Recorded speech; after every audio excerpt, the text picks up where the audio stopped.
We should be live. It's been going really fast lately. We're live now, baby. All right, man. Today I'm first. Wait a second.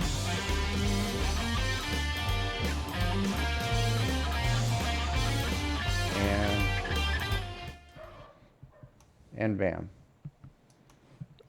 And bam. All right. It is, what's it, May 3rd? Yeah. May 3rd. Tomorrow's Freso de Mayo. Tomorrow's Dork Day. What's Dork Day? May the 4th be with you. May the 4th be with you. So stupid. And Yeah. it'll be the second anniversary of the passing of my dad, Oh. which is, I don't know, an anniversary. Probably not a good one, but it is what it is. Had a good life. Had his kid by his side when he went, so. Anyway, it is May 3rd. I'm Chris. I'm Charlie. And we are. 8-balling. You knew it was coming. You want to do a Here we question now? Yeah. All right. I did last week. You can do this week. You actually did last week and the week before, but it's okay. I didn't say anything. Okay. The main thing. I apologize. It's okay. We could both just do one each episode. I don't need that pressure today. That's a lot of pressure. Okay, so my question, I've been seeing a lot in the news about people trying to reopen their businesses early, So my question is, are people going to start doing this in Michigan? And is Michigan going to crack down hard with the long dick of the law, so to speak? Is it going to cause some issues in the executive branch, implementing these, I guess, your enforcing genitalia, these your stay-at-home genitalia orders? does not align, How do you mean? but that's okay. Because our governor's female, and you said the long dick of the law.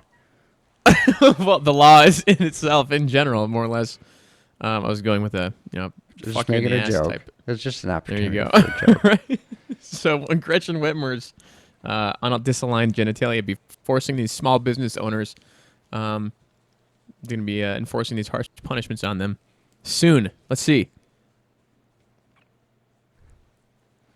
My sources say no. Okay, good. That was a really long Interesting. question, though. Wait, what was the question? Is Mind you- people are mind people you, going I'm to start fre- opening I'm their fresh up- businesses Hang on, before you answer that, mind you, in our audience, I'm fresh off the deck with a big tequila. I finished my So Chris PowerPoint, so Chris has a line going through his head like this. I'm a little buzzed. That's okay. So the question was, I'm sorry. Are the police or the law enforcement in Michigan going to start cracking down on small businesses for opening up early because people are getting tired of this shit? And the 8-ball said no. So let's hope. We'll see, man. My prediction is, I don't know if it's coincidence in Missouri or someplace down south, but they opened early and there's already like statistics of a second wave. Great. Yeah. So whatever, that'll bear itself out. So Yeah. Charlie and I talked for all of 30 to 60 seconds before we started. And he had mentioned to me, 6 months ago or more, hey, why don't we do an episode where you walk through your accident? And for reminders, because you can't tell, I'm in a wheelchair. I broke my neck at the age of 26. And the first 6 months and the first really few years, but certainly the first 6 months were quite eventful. And he was like, we should go through that. He's like, it would be interesting in terms of the show, and there are a lot of things I don't know that I'd like to know. So let's do it. All right. So well, let me ahead. just start. I'll just start like literally with the moment and the day it happened. yeah. So first off, I broke my neck barefoot water skiing. That's how the accident happened. When a friend and I had rented a house on a lake, bought a ski boat, and it was supposed to be like the summer and then the winter. He had snowmobiles. We were going to snowmobile on the lake. It was just supposed to be a big fucking party. And we moved in there in June, and it was this awful, awful summer where it was literally cold and rainy May, June, July. I mean, like every day it was 5 to 10 degrees, maybe more, below the temperature, and I'd say it rained 2 to 4 times a week. It was just an awful summer. And then July kind of opened up, and like bam, it went from like low 70s to mid 80s. And my housemate Jeff and another buddy of mine called me, and it was like a Wednesday or a Thursday. And they said, hey, let's all just bail from work early. This is like the first nice day in a long time. Let's go to your house, play volleyball, ski, the whole bit. And I'm like, I'm in, man. I'm in. So me and most of my good friends at that time, most of whom were my best friends from high school, were all there. And just in a freak barefoot accident, I broke my neck. And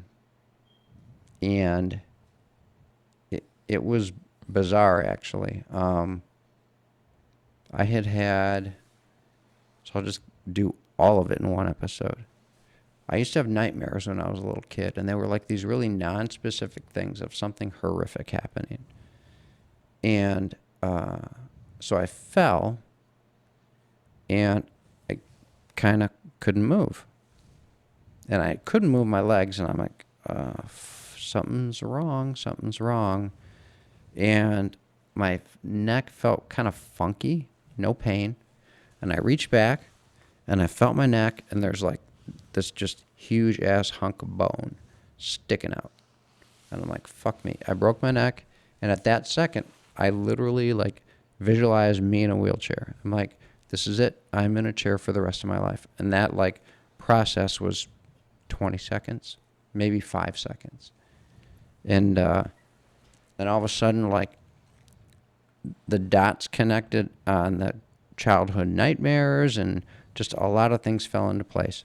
So my buddies came, they got me in the boat. The paramedics took a long time to get me out of the boat, like 40 minutes, because I didn't want to move my neck. Put me on a backboard, and literally all of my girlfriend, who I didn't go to high school with,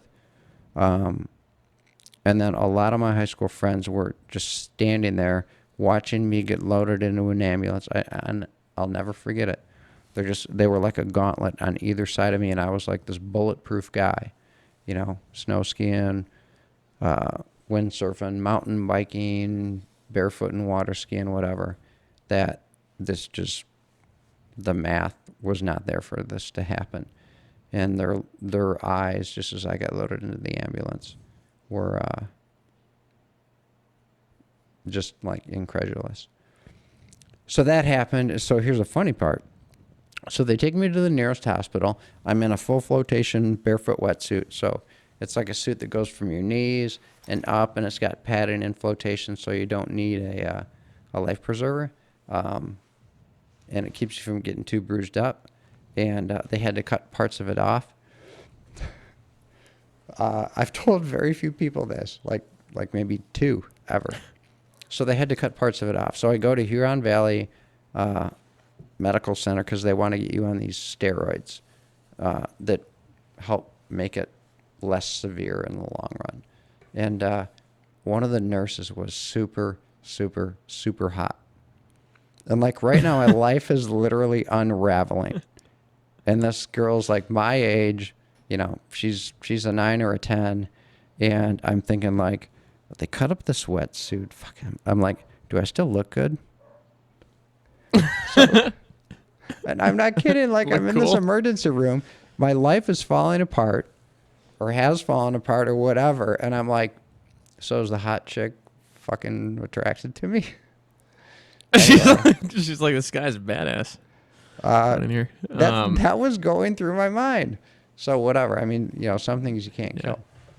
So I went to Huron Valley, and then I was like, my parents always told me, if you ever get hurt, insist you go to Beaumont Hospital, which was, you know, there's a lot of good hospitals in the area now. But when I was, 12, that was the place he wanted to go. Yeah. So I insisted they take me to Beaumont. So I was only in that hospital for a while. And I'm going to do blow by blow. So they took me there. I'm on my back. They took a thing called a tong, which is basically a huge ass horseshoe. So I'm on my back. And the injury that happened was I actually dislocated a vertebrae. So my neck like bent so badly that it pinched one of the vertebrae right out of my spine. So they put this thing called a tong on me, and they screwed screws into the sides of my head. I'm laying on my back, and they started hanging weights. So they hung like 5 pounds, and they took an x-ray. Then they did 10, and I don't know if they did 5 or 2.5 pound increments, whatever. And the idea was to pull my spine apart so they could Right. put the slide the vertebrae Reinsert back in. Yeah. Yeah, exactly. So they kept doing that, and they hung a sufficient amount of weight, and I don't know if that took 15 minutes or an hour and 15 minutes, but it was relatively quick. And they took an x-ray, and the guy's like, okay, you're going to feel something weird. And he reached around, and I just felt him. It was weird. It was like a Lego toy or something. No, it wasn't even. He just kind of barely touched it, and boom, popped back in. So he's like, all right, we're going to mobilize you. We're going to get you to a room. You're going to need to have surgery to stabilize that vertebrae. And so I went to a room, and within a few days, they did surgery on me. And this is really interesting. So they slid the bone back in, and they did a bone graft. So they took bone from my hip and fused the one vertebrae to the other. And while it healed, and to add to the structure of the deal, they put 2 stainless steel kind of wire/cables in my neck holding the vertebrae together. And I saw an x-ray of this maybe 2 or 3 months later, and oh my God, the stainless steel that's in my neck, it literally looks like a 10-year-old took a couple of coat hangers, cut them up, stuck them in there, and put them together with vice grips. It's just so crude looking in there. There's just these 2 strand. Yeah, there's these 2 strands of stainless steel, kind of looks like coat hanger wire in there, and they're just, it's not uniform, it's not fancy, they're just in there pulling shit together. Anyway, so I had that surgery, and then I got, because there's, I forget, there's like something like 2 million or 20 million or 200 million, whatever, bacteria in the world, and what we deal with in terms of modern medicine is like 10, like staph, strep, E. coli, pseudomonas, whatever, the shit that shows up in our daily lives. So I got infected because when you fall barefooting, water gets in your nose and in your ears, and typically when you're done barefooting, you stand up and you walk around and you move, and all this water and these germs just kind of drip out of you. And because I wound up right on my back, some of these random bacteria infected me. So next thing you know, I'm on IV antibiotics, and they're not doing anything. So I'm on 2 antibiotics. I'm on 4 ultimately, I was on 8 IV antibiotics. So my arms are literally got fucking lines going in them like crazy. And my temperature kept going up and up and up and up. Did you know this? Did I ever tell you this? I didn't know about the fever, no. Yeah, so I was at 104.5, and I think 105 is where you're like in danger of dying. Brain melting. Yeah. So I'm at 104.5. They can't get me down. They literally put a refrigerator under me. So there's like a bed mattress that has like regular refrigerant coolant going through it. They put me on top of that to try to keep my temperature down. I'm presuming to keep me alive. I don't remember a lot of this. My mom doesn't either. I asked her about it not too long ago. I'm like, hey, did I almost die? And I think one of the antibiotics and or my immune system are both working together, took hold, and fever started coming down, and I got out of that. But that was a weeks-long process. So ultimately got out of Beaumont Hospital, and at the recommendation of my nurse, Dory, who's since passed away. Awesome, awesome woman. My afternoon shift nurse, who always brought a little bit of levity and fun into the hospital at a really fucked up time in my life. Said, you need to go to a place called Craig Hospital in Colorado. If you go there, it will change your life. And she was right, and I did. So I went to Craig, and they wouldn't take me while this infection was going on. They're like, you know, you need to be medically stable. We're a rehab hospital, not a medical hospital. So I was in Beaumont for almost 5 weeks, went to Craig in the beginning of September of, this was all in 92. And the accident was early August of 92. And went there and went on a Learjet. And, you know, true to who I am, I'm on a Learjet. And my understanding was a Learjet is capable of a 100% vertical climb. So I've got a flight for a life nurse. You know, it's me, the nurse, my mom, and 2 pilots. And I'm like, hey, can this thing go vertical? And I'm like strapped on a fucking backboard, right? And these guys are like, you know, looking at me like, who is this guy? And I said, this is a Lear, right? These things can go vertical, right? And they're like, well, this one is an 8 or 10 or 12 passenger. It was a little bit larger one. And I said, it can't quite go vertical, but it can go pretty fucking straight up. And I'm like, I said, will you do that for me? And they're like, yeah, sure. And they said to the nurse, like, fucking right. Yeah, they said to the nurse, now, if we're going to do this, and everybody's incredulous, right? And I'm just seeing a Learjet and an opportunity for fun, you know? And they're like, this guy needs to be seriously strapped in if we're going to do this, because the plane will perform, and we can indeed, you know, give this guy something to have fun with. Unfortunately, like an unpredictable, like it's August or September, thunderstorm rolls in, and they're like, you know, our clearance for takeoff will not allow us to do what you want.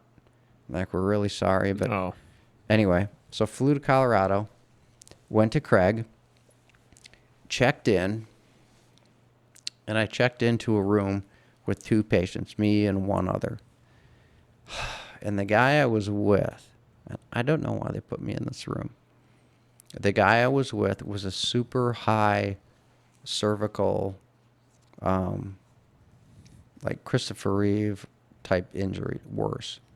He was on a vent, and like starting the first night I was there, this guy, like his throat, lungs, whatever, his trach would fill up with fluid, and the alarm. So he was on a ventilator. He couldn't move a muscle. You know, all he could move literally were his eyes. Couldn't speak. It was awful. He's on a vent tube, if I didn't already say that. And and so his alarm would go off, like he would choke to death if they didn't clear his trachea.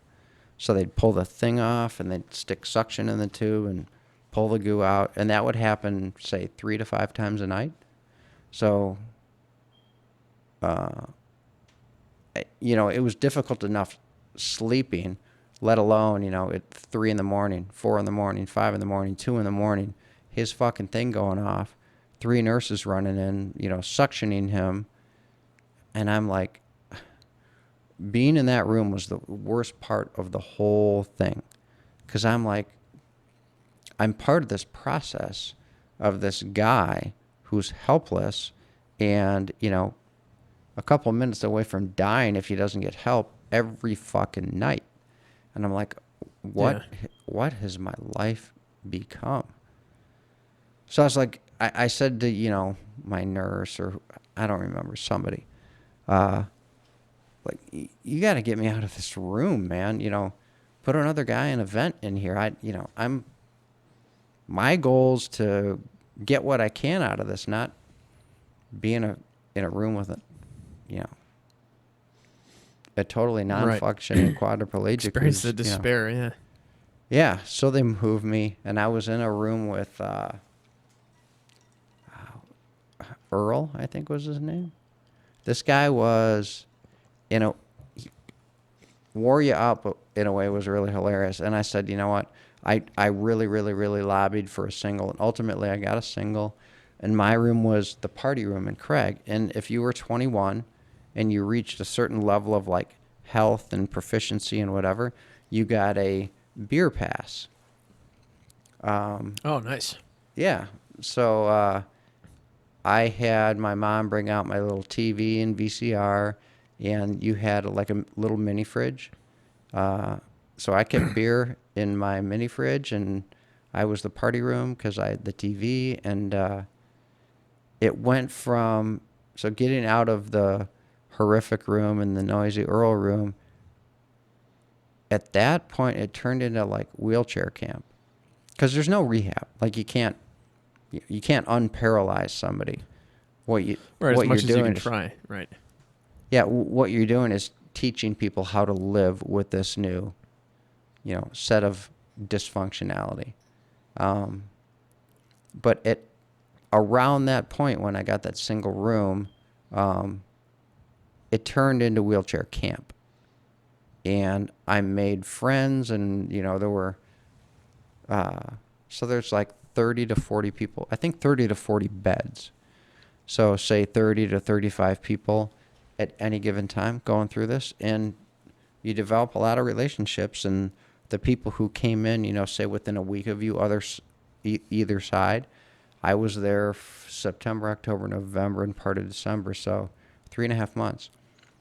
So developed some serious friendships and bonds with, people with varying levels of paralysis. And in a weird way, I look back on Craig Hospital kind of fondly, because they have this little plaque or embossment thing when you come in, and it's got like a wheel and a head and an arm and a leg and a wheelchair part, and it's like a before and after. So one of it is all these parts, and the next one is like this complete person in a wheelchair, which is like their little mantra. You come in broken, you leave us fixed, which they're good at doing. I mean, that going to that place changed my life for sure. So that was that, and then I got home, and that was weird. That was kind of when adjustment really, really started, because now I was home.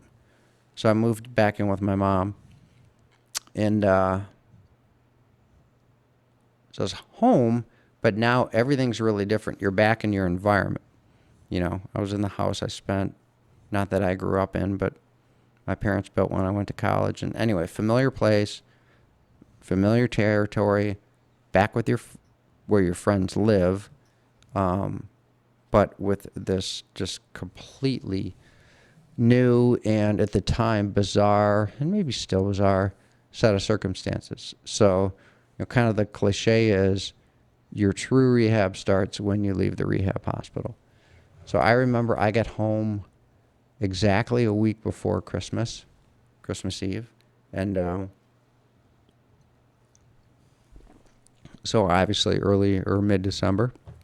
I remember the first day I did everything for myself.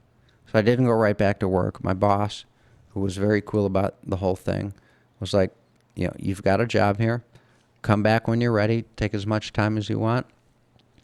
Come back as, slowly as you like, but, we'll do whatever we can. So that was good, and that was my goal. And it took from December till April until I could literally do everything for myself. Get up, use the toilet, take a shower, and get dressed. And I remember the first day I did it all myself.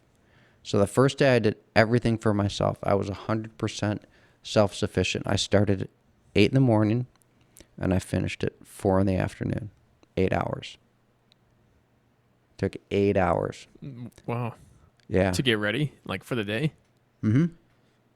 So I'm Wow, ready. Shit. Jeez. Yeah. And it's 4 o'clock, right there.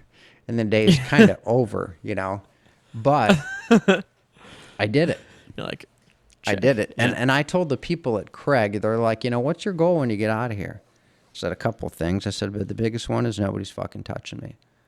And and it's hard to tell when I sit here and I look normal and there's no chair in the picture. The level of my spinal cord injury. But so what's your goal? I said, nobody's fucking touching me. I'm going to do this all myself. And they said, that's a great goal, but you need to be mindful of, like goals and reality.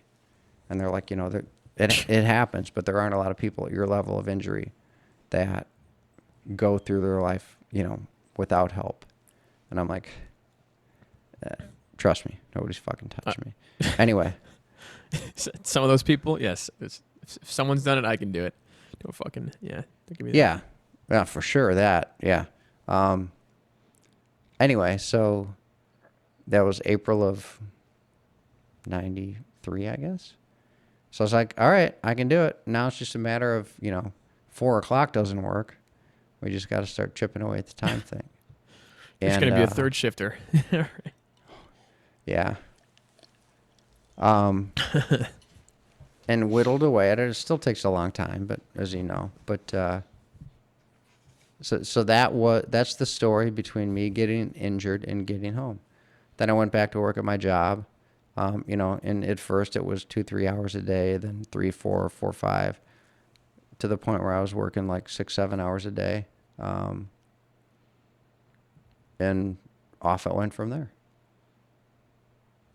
Yeah. Okay, so thank you for sharing. I didn't know, I guess, exactly like timeline of everything. Now I know how it looks on a calendar and like really what happened that day, especially the hot nurse. But The hot nurse. my question, Wonder if she which is like a she still thinks back on me. she's like, that guy. I should have asked him remember out. this. Damn. I remember this guy who was in this really hot wetsuit.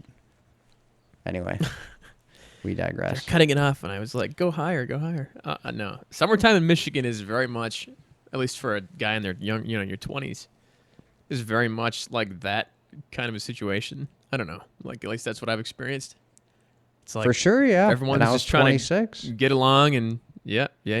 It's like, you're water skiing and going to the beach and doing fun shit, and everyone's trying to look their best and, get together or whatever. It's summertime in Michigan is like my favorite thing, but I guess all I know is summertime. But anyway, my question for you is, when did you, and what was going through your head when, how quickly did they start telling you exactly what the extent of your disability was going to be? You And mean were they like saying, early "You on don't in the know?" hospital? That's a really good question. Yeah. So I would ask, what are the chances? The first, this is a long time ago and a bizarre time. I would ask the doctor. I had a couple different doctors. What are the chances I'm going to walk again? That's the first thing you start wondering, right? Is this going to go away? And based on, so if you dislocate a vertebrae, so this vertebrae popped out of my neck and it popped out of place a good half inch. When that happens, that is just super, super, super, like on a 1 to 10, dislocating a vertebrae is a 10 in terms of trauma to your spinal cord. So you can break your neck. You can totally break your neck or break your back. And depending upon the way the bones move, and short or long answer to a relatively short question, but you can break your back, break your neck, whatever. And if a bone does not cause trauma, i.e. bruise your spinal cord, you don't necessarily have a spinal cord injury and or paralysis. Right? So a bone, like your bone breaks and it's really sharp and it can go and literally slice through your cord. So that's really bad too. So being that I had a severe vertebrae dislocation, the likelihood of, so huge trauma to the cord, the likelihood of not being, completely paralyzed And there's like this very, very specific correlation between which vertebrae and where on your spinal cord you injure yourself and the level of paralysis you have. I mean, you literally, at each vertebrae, there's function. The peripheral nerves literally go off of each vertebrae down to, like there was one girl who was paralyzed below the knees. Like, how bizarre is that? She's paralyzed below the knees. Yeah. Anyway, so I But would at that ask. point, you could just get two. She put on leg braces, gonna say- and if she wanted to, she could walk with crutches. But still, the most I efficient was way going to to say, the most like- efficient way was still a wheelchair. Yeah. But anyway, Could to you answer not, your question, like- go ahead. Good. I'm done. Nothing. So the answer to your question is, I would ask, and their answer was 20%. And it was like, I think it was a patent answer. Like, we're 99.99, it's basically statistically negligible you're going to walk again, but we're not going to tell you that now because we don't want you to, go into an emotional death spiral. So they would say 20%, Yeah. 20%. It was always 20%. When in reality, having learned after the fact, it was 0. approaching 0. Yeah. Stranger things have happened. There's people that have really bad spinal cord injuries and wind up walking. Sometimes it's compromised, sometimes not. So that's what they told me. And I honestly don't know if I, what I thought of that answer. If I believed them or, but, I knew. Deep down I knew I was going to be in a chair. I mean, that 20% number seems just like right in the sweet spot where it's like 4 times out of 5 it's a no, but that 20% is high enough to turn your head a little bit, but also it's like still statistically it's unlikely. So Right. So, Yeah. right. So not likely, but we're not saying no. yeah, it's not 8% or 4%. Not quite as bad as the odds in Dumb and Dumber. So you're saying there's a chance. What was that? To remind me. She's like, I wouldn't date you if you were the last guy on Earth or something along those lines. And he's like, really? so The there's a last guy chance. on Earth? If I'm the last guy on Earth, you wouldn't go on one date with me. And she's like, no. And finally it got to, really? Not one date. And she goes, all right, maybe one date. And he's like, Seems So like you're you're s- saying. there's so a you're chance. saying there's a chance. He's like, yeah. I got to go I back and remember now. yeah, I got to go back and see the Yeah. scene, but it's funny. So you're saying there's a chance. Yeah. And that's kind Yeah. of what that My was favorite their part. strategy. My favorite part is when they open up the briefcase and it's just filled with IOUs. It's just like, I don't remember that. I don't remember that part. never mind. Yeah. Is that what? Yeah, in anyway. the end, like there's They like spent all the money. there's the villain. Oh Yeah. yeah. That's And they right. just open it up and it's like they kept track of it all, but they like just wrote IOU on it, like everything. Anyway, okay, so wait, we didn't get back to it. So the actual percent chance of you walking again is different than they're saying, hey, this is what it's going to be like for you to, like, for me, one of the things that I wouldn't expect is hand. You have to do your hand thing, right? Yeah. How did they go over that stuff with you, and at what point did they figure out that was going to be the case? Well, I was more paralyzed then than I am now. Yeah. At the time, like my left tricep, I couldn't lift my arm against gravity. And I don't remember what the case was with my right arm. But like when I got out to Craig, I remember I couldn't, so my triceps, so you're laying in bed. So between the spinal cord injury and the Lake bacterial injuries, and the hospitalization, and so the acute or critical care or whatever you call it, between when I got hurt and when I got to Craig to you know, get stronger and, you know, learn wheelchair techniques or paralysis techniques, whatever you want to call them. You know, I was in bed getting like no exercise for 5 weeks. So I went from, in 30 days, I went from 185 pounds to 145 pounds. And I was not Wow. chunky. It was all muscle. So I lost a lot of strength and muscle tissue. And where I'm going with this is, so it was several weeks, if not maybe a month and a half, where, you know, and I was highly motivated because, you know, one, that's who I am, and two, you know, if you don't try, you know, your life's just not gonna. You know, life's different and life's compromised, which is just, it's the reality. Not saying that to, you know, garner sympathy. It is what it is. But I remember the first day I did a push-up, where both, and it was 75% will, 25%, you know, muscles were starting to build back up. And that was when I think, you know, some of my physical therapists and all that, they were like, all right, one, this guy's highly motivated. And two, if you can do a push-up, you have the tricep strength to be independent, to get in and out of bed, to get in and out of the shower, to get in and out of a car, and all of a sudden, you know, things shifted into high gear, where I literally got moved to a different group of people to learn different things, you know, Yeah. You know, and shortly thereafter, here's a funny story. Like driver's training and shit like that. So that was a good day. The push-up day was a good day.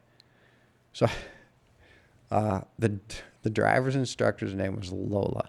Lola was a cool woman. And the first day of driving, so you like get scheduled for driver's training. And it's, I don't know. So you're going to start a week from Wednesday, 10 in the morning. Okay. So it was Denver. It happened to snow that day. So it was late October, early November. Like snowed quite a bit. And people who weren't comfortable driving in the snow were canceling. And she's like, you know, it's snowy out and it was going to be my first time driving. She's like, pretty much everybody else is canceled. She's like, but, you know, I'm here. I'm working at something. She's like, do you want to drive? And I'm like, fuck yeah, I don't care. So Yeah, fuck yeah. So the Right. first day, you go to a parking lot, and so you're driving with a hand control, right? And down is gas Yeah. and forward's brake. So the first thing, like, you sit there in the passenger seat or in your chair, probably behind her, and she's like, "This is how it works." And so there's a van, because there's people who have really high levels of disability, who have very little strength, who like need an assisted steering wheel. It was really, really funky. Like, you could do the turn signals like with elbow bumps on the left, and like the super crazy really? modified van. Yeah. And you can drive from a wheelchair if you want. They can like put a gizmo underneath where you just like wheel up, or you can be in an electric chair and you just hit a button and it grabs your chair and like holds you there. Anyway. Wow. Jeez. Yeah, so it's this highly modified van. So the first thing that she has you do is you go in, and once you kind of understand the way the controls work, she's like, all right, hit the accelerator as hard as you can. Okay, now back off. Now hit the brakes as hard as you can. So you're just like, she wants to know you can basically stop the fucking thing. So we're in this huge ass parking lot, and she's like, okay, drive towards that telephone pole. She's like, all right, go to the left of it, apply some brake. So we did some figure eights around telephone poles, and I was like, this is fucking boring. So the next telephone pole, I fucking give it the gas and just like swing the ass end of the van out in a total fishtail. I go fishtailing around the telephone pole, you know, come right back, bring the van into control, and then go straight towards the other one. She goes, okay, full brakes, stop the vehicle. Stop. So I stop and I'm like, what? She goes, never, ever, ever do that again.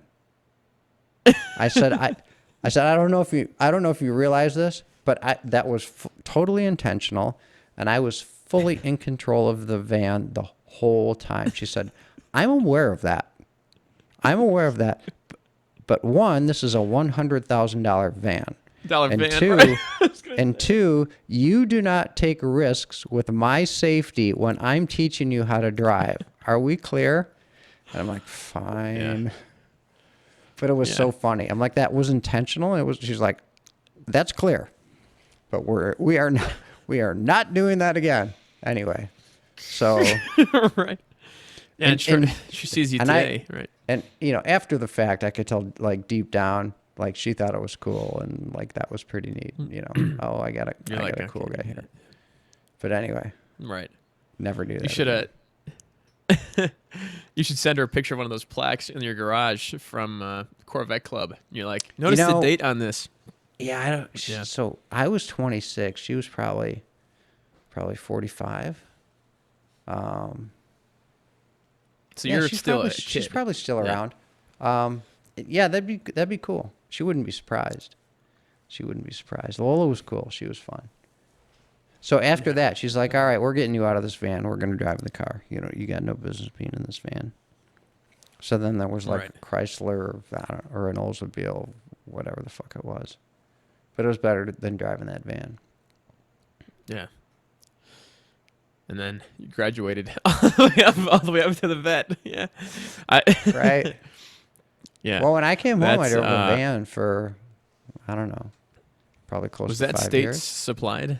I'm trying to think of.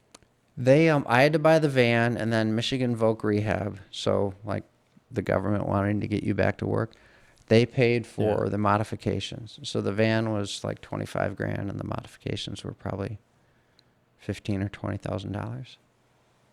They did all the shit they probably didn't need to do in hindsight, but they did it. Yeah. So I didn't know how that worked, but I guess I would have assumed the state does something. But anyway. It was state and I think federal money combined, but yeah, it was administered through the state. And at the time, again, it was called Michigan Voc Rehab, Vocational Rehabilitative Services. Vocational Rehab. So when you buy a Corvette, does it come? So do you have it modified after it comes into your possession? Yeah. Okay. And how much does that cost? $5,000 or $10,000? No. Like $999. It's under what? GM has a thing called a mobility program.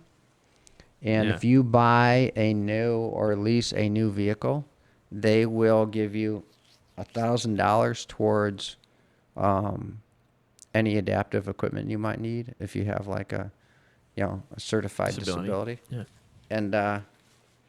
And as coincidence would have it, sorry, my glasses are digging into my head. The price to get it's just a hand control. I mean, you've seen how simple the thing is. Yeah, I've driven. It's basically $1,000. It's like $995 or whatever. And it just attaches to the steering column, right? That's all it is. Mm-hmm. Yeah. Yeah. So it's not. It's pretty cool. It's just like, for people who don't, for you viewers, it's just a rod that sticks out of the side. Like if you're looking at the steering wheel like this, it just sticks out like here, and then you grab onto it, and then down is gas, and then forward is brake. Or is it the other way around? No, yeah, you're right. Down is gas, and then forward is brake. So it's pretty cool. I mean, it's simple, it makes sense, and it works. Keep talking. I might be able to bring up an autocross video. I've thought to do that before. So anyway, so it's a cool thing, but if you like, I've driven it, a few times. It's different. It's very different from going from pedals to the the arm bar, whatever. But like Chris is a better driver with the adapter than I would probably say most people are with the foot thing, with the actual most pedals. People. 99% of people. Yeah. Better than most people who race. I have the video. Sorry. I think. Should I Yeah. throw it up? Hell yeah, throw it up. Just put it in my place for a second. Oh, that's not it. Give me one more try here. This is pretty cool shit. It's number 60. Yeah. Did you pick that intentionally, or was it just something that was left over? It was the year Sherry was born. Oh, 60. There you go. All right, I got it. So, Number 3, like Dale Earnhardt. That. Like I was going to Tallahassee. do 66 the year I was born, but another guy had that. All right, whoops, Oh. shoot.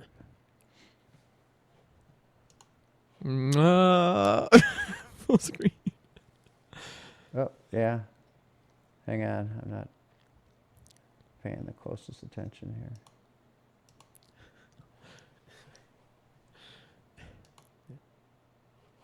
So, we get rid of that. Ooh, listen to that shit. Whoa. So this is me driving my car up north. So think, if you can do this, comment below. Look how fast he's going. What is this? Is that 40 miles an hour? What? No, this is probably 50, 35? 55. Oh, 55. Shit.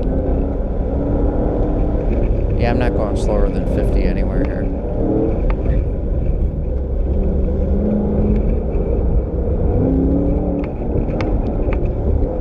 Oh shit. That part would be the hard to me. Yeah.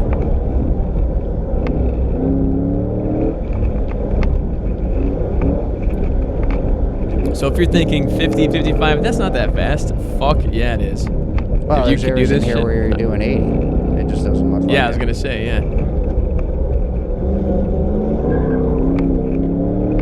There you go. Got a little burn. Look at that. That was a quick one right there. 80. That was probably 70. Nice.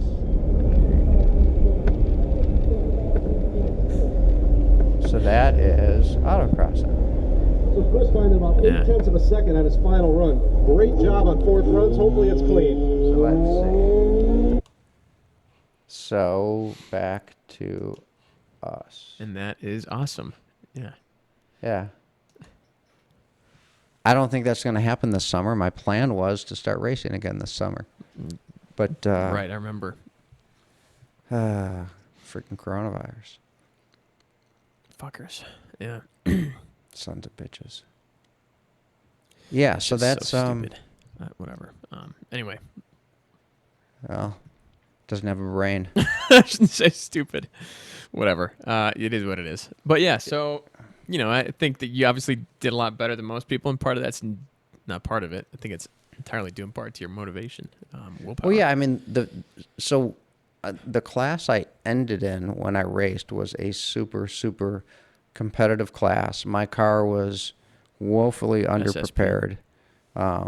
You know, there wasn't, if I wanted the car to be totally competitive, there was another at least 10 grand to put into the car. So, but I was chasing time, not trying to win my, you know, respective class. But, Yeah. what's the point? Oh, so the first class I raced in was super stock. So because a Corvette's in like the super class on street tires, so super stock street class. So I raced in 2 clubs, and in one is kind of like a golf league of an amalgamation of the clubs. So I won the 2 clubs and the league for super stock my first year. So First year. One. First year. My goal was to, and I'm like, you know what? I'm going to be driving I'm not going to be driving a stick. So it's a stick car, especially on these super tight courses, is a more maneuverable car. And so an automatic is a disadvantage. You can't like drive with the rear end of the car as much. And then, you know, I'm steering with one hand, gas and brake with another. So the goal was ultimately, not like in the beginning, ultimately to finish better than middle of the pack. Like if I'm beating more people than I'm losing to, I'm doing well. So finishing Yeah. first the first year was pretty cool. Ding. Yeah, that is pretty cool. Dang. I think that says all it needs to there about that. But okay, so in other aspects of life, I mean, I want to ask about work, obviously, but I'm thinking more of like, we've talked about this a few times on the show. I don't know if we go into it that much, but I'm curious about like dating. Like, how did you, someone who was a hunk, I would say, you're 25, 26, peak of life, athleticism. You can do backflips on a mogul run and then get right back into it. Like, there's guys that would kill to be that guy. So how different was it for you? Because at the same time, you're still you. Like, you still have that personality inside your brain. How does that change when you go to like, meet chicks? That's a really Do you remember your first date? I do, actually. I remember the first Halloween party. So I'd been home like, what, 9 months or something? I dressed up as, I wish I had one of these pictures. I dressed up as Edward Scissorhands. So I went to Hudson's and bought like white makeup. It was spot on. My hair was longer then. I had this black leather jacket, and I made it look a lot like. Do you remember that movie? Yeah, I've seen it. Yeah. So I had a black leather jacket. The makeup was spot on. A friend of mine helped me with the makeup, a neighbor down the road, and my hair was not as long as his, but long enough that it was up and going, and it made my eyes like look crazy blue, which they're pretty blue anyway. And it was a good outfit in terms of like, like a girl being a sexy nurse and looking good. For a guy, it was a good outfit, Okay, So, I got you, sure. So it was like a physically appealing thing. And there were a number of people at that party. It was a huge Halloween party that I hadn't seen since I got hurt. And all people heard was, like Chris, quadriplegic. And they didn't realize that, it's like the lowest level of the injury that you can be. And then I'm basically, like just a challenged para. Anyway, so I got a lot of attention at that party, which was good. So a girl who was somebody else's date, I don't remember who, but she wasn't enjoying her date so much, and Teresa McKevley. So she and I spent most of the night kind of dancing and hanging out together. And I wasn't going to ask her out when she was somebody else's date, but she was the first girl I dated after this. And I don't think I was really ready to date, but I mean, she was homecoming queen, or no, homecoming queen runner-up the year below me. So pretty girl, popular girl. And she just didn't care. We had fun that night. Her first interaction with me was, and it was a night of drunken debauchery, kind of. It was a Halloween party, still in our 20s.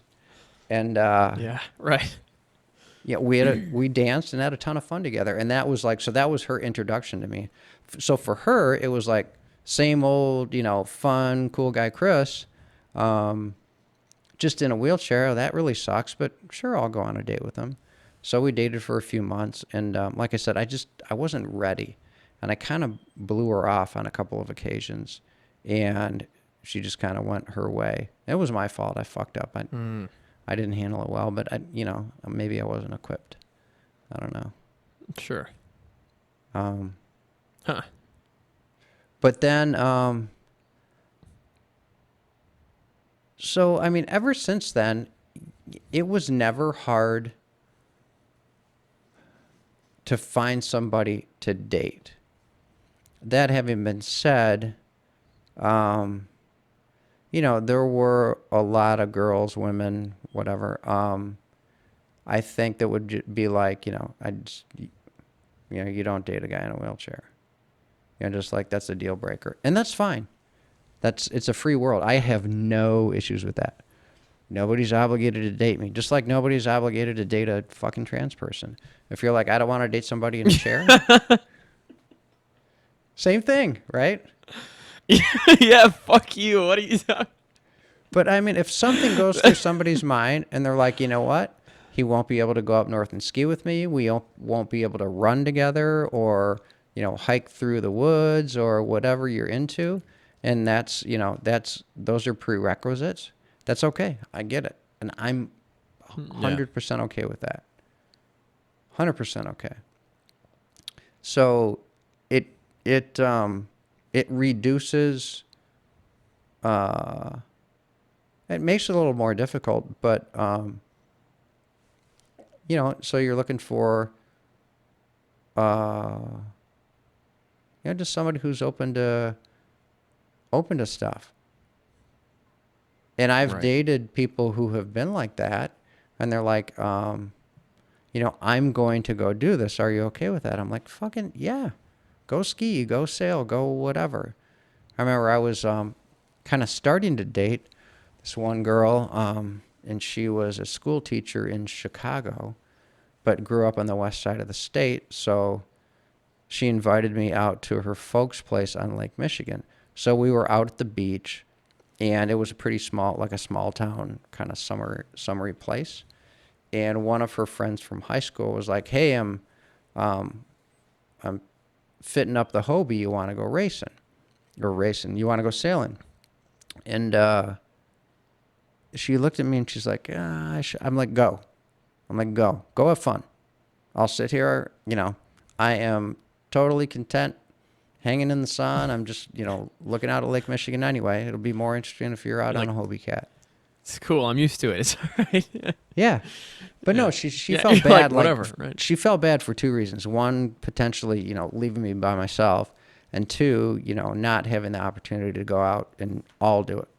I was like, go do it. It's fine, And she went and she did. Yeah. She's like, you sure that's okay? I'm like, it's totally okay. It's totally okay. Right. Anyway. 'Cause I don't want you to resent me for like keeping you from that shit at the same time too. Absolutely. Right.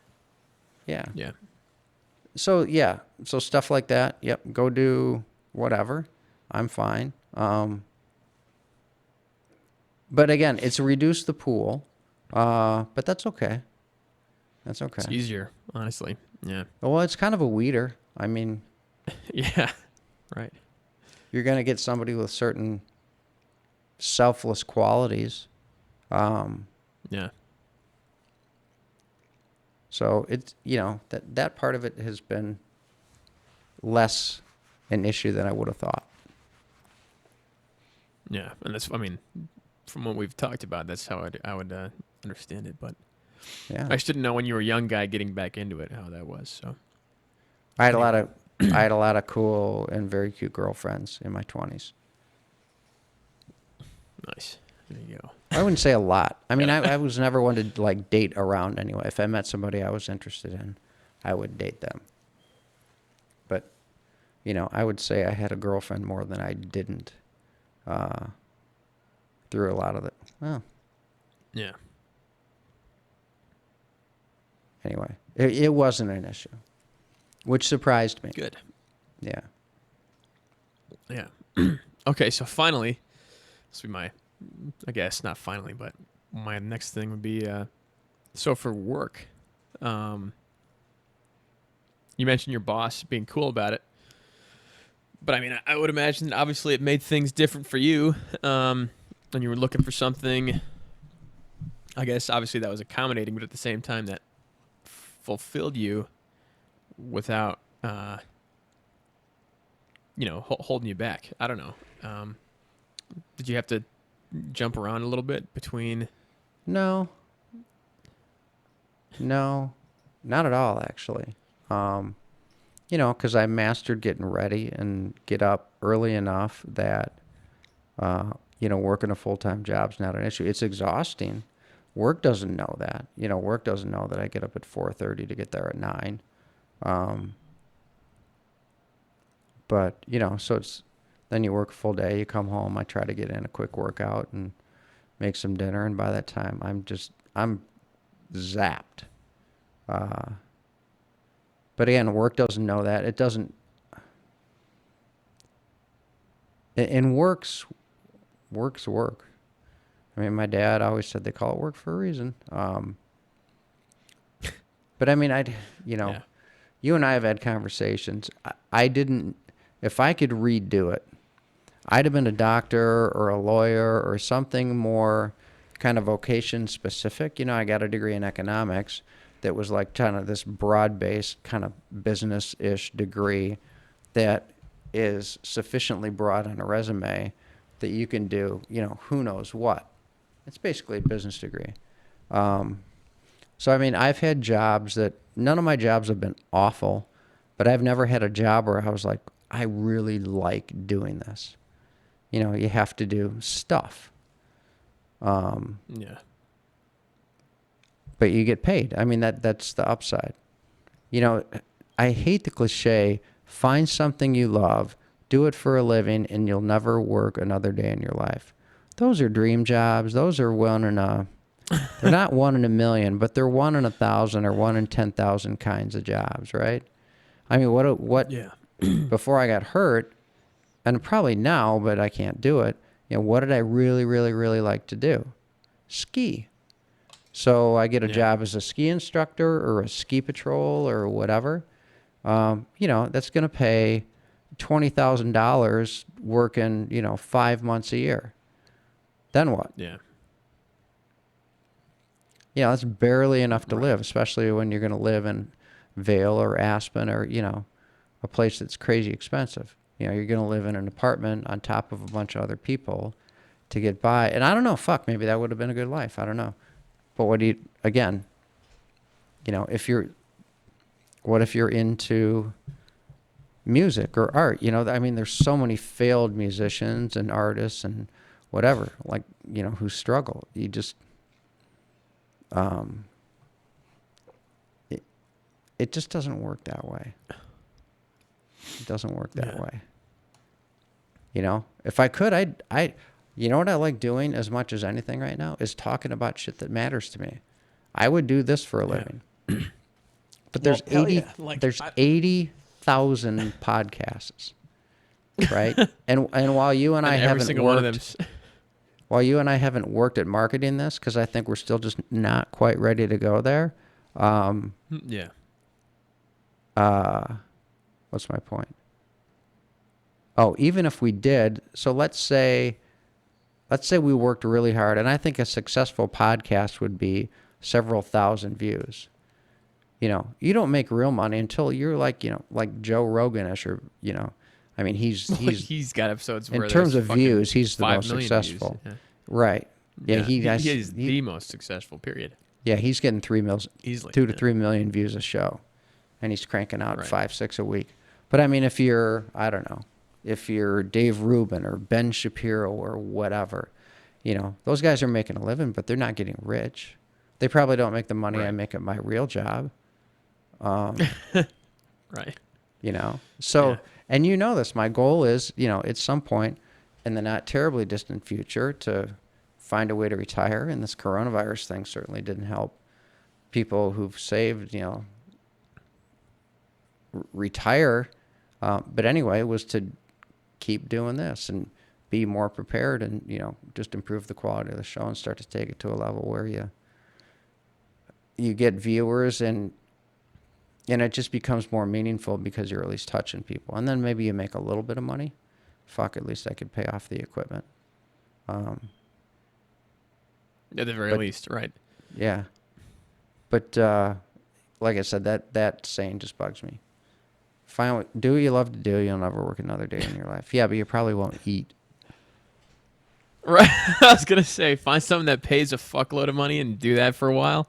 Then you can start making other plans. Right. That's the way yeah. to do it. Right? Yeah. Get a good job, be a good saver, and then at 50 or whatever, you know, you're still young enough where you can travel the world or open a paper route, you know, whatever strikes your fancy. Yeah. Or buy a couple of Corvettes and fucking, race. autocross. Whatever. Start a podcast. Yeah, do autocross. Fucking Yeah. buy some cameras and a couple mics and do some shows. Exactly. I feel like with this whole separation thing, we've gotten so away from like the old feel just because you and I aren't physically together. Oh, there's no doubt. I mean, Yeah. whether it's, basically our podcast is a very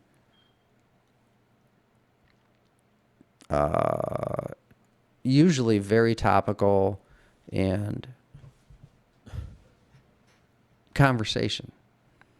And conversations are always better when two people are together. I'll tell you what, Yeah. though. So many fucking people, millennials. It seems like your generation. I don't know if you're on the tail end of millennial or on the front side I'm a of Generation Z. Zoomers. So it seems like your generation is more Yeah. not as texty. I think you guys are going back towards interacting and understanding the like physical presence is kind of the way to do it. But digital communication definitely became more prevalent. Excuse me. And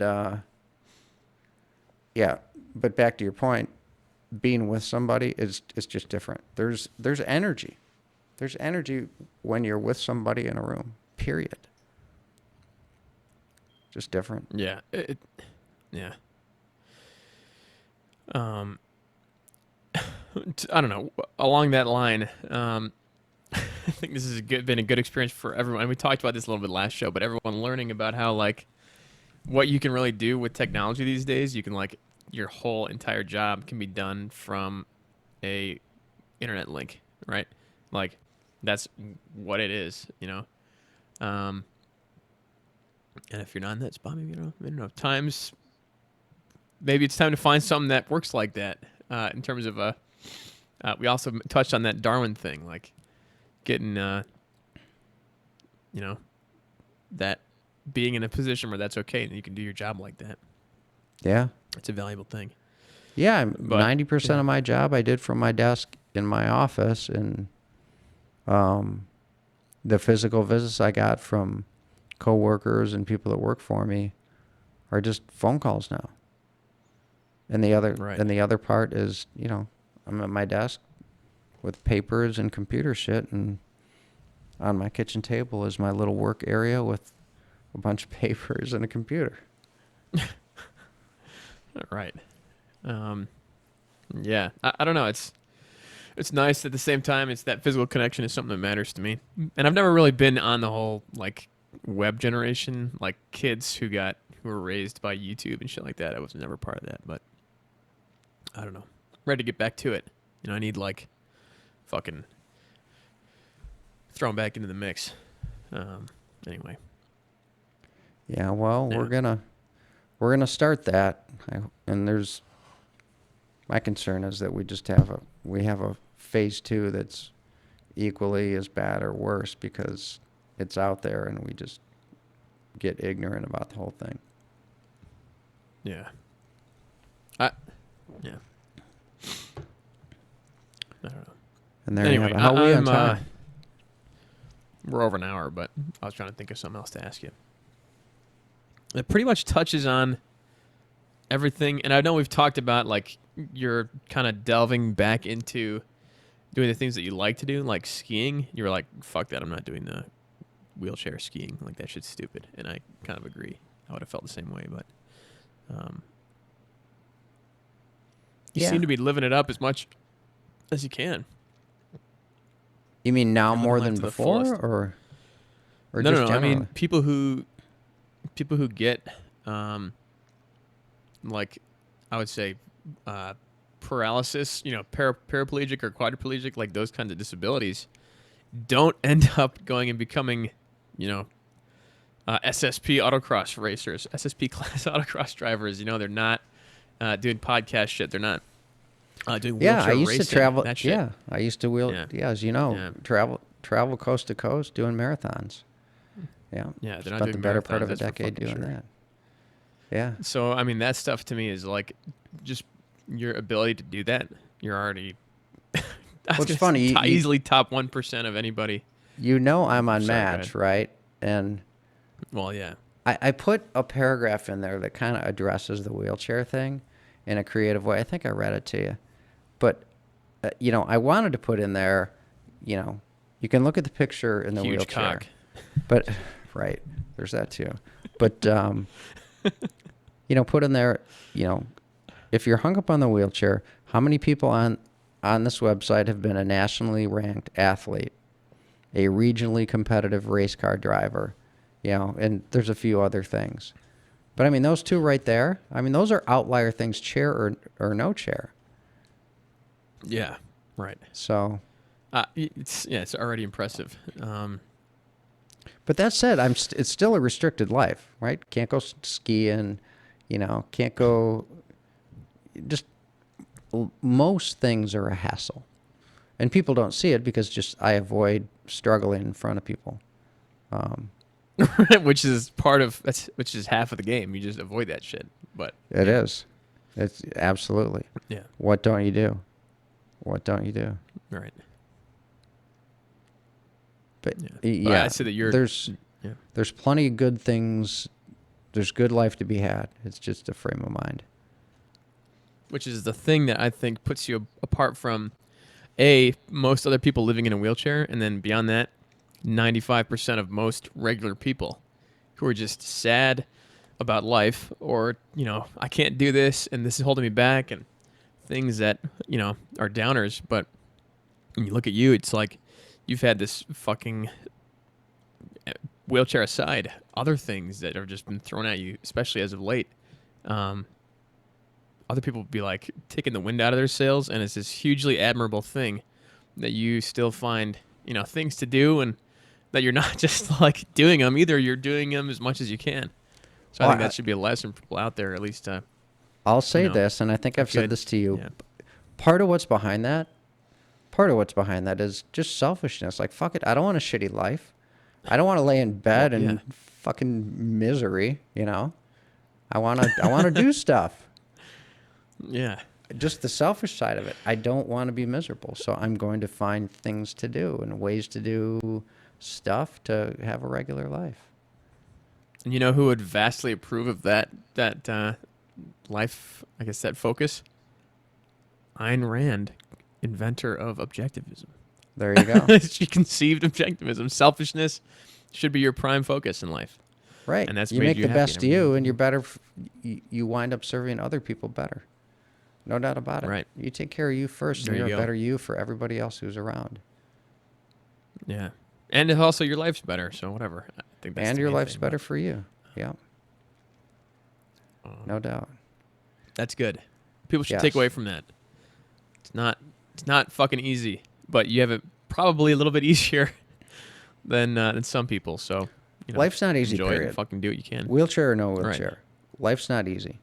Life's not easy. It doesn't matter, right? Whether you're, well, I was going to say rich or poor. Having money does make it, not being able to pay your bills is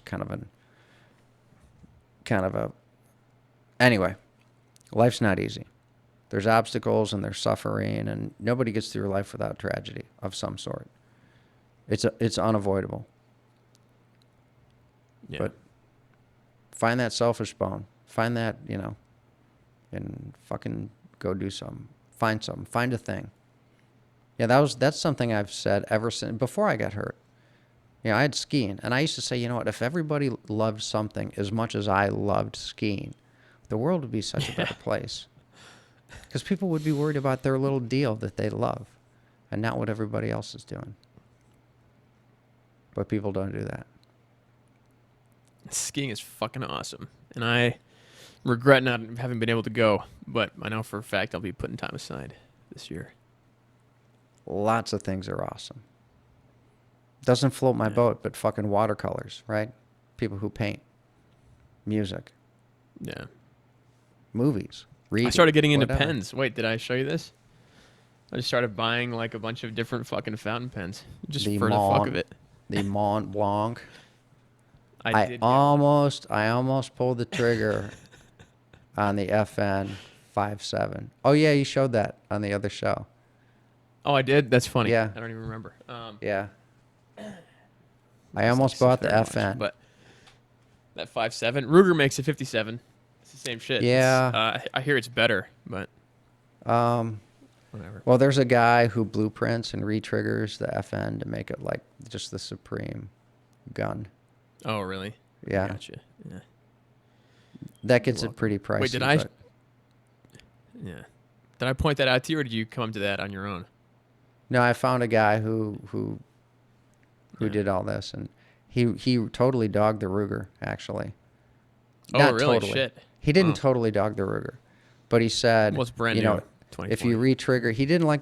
So the biggest complaint on the FN is it's got a really long pull and a really Oh. stiff pull. It's like a 7-8 pound pull. So he re-triggers it and shortens the travel to make it, you know, a more accurate shootable gun. But he charges That makes $500. sense. Okay. He fully blueprints it and re-triggers it for $525. And apparently, like law enforcement, he does a lot of law enforcement because it makes it more reliable and more accurate, and just easier to shoot accurately. So like Law I said, enforcement is carrying 5.7s. yeah, because Why? that if you buy the law enforcement shell, it goes right through a Kevlar helmet. And right through a vest. Well, I know that, but why are cops carrying that? Because they're not shooting at cops. Because it'll go through stuff and still kill people. I mean, it's an M16 round. No, I know that, but I'm saying like it makes sense for a criminal to own that gun because he's going to shoot cops who are wearing Kevlar and Kevlar helmets, but a cop is shooting at criminals who have 5.7 bullets, not Kevlar vests. It's technically okay. Cop was the wrong word.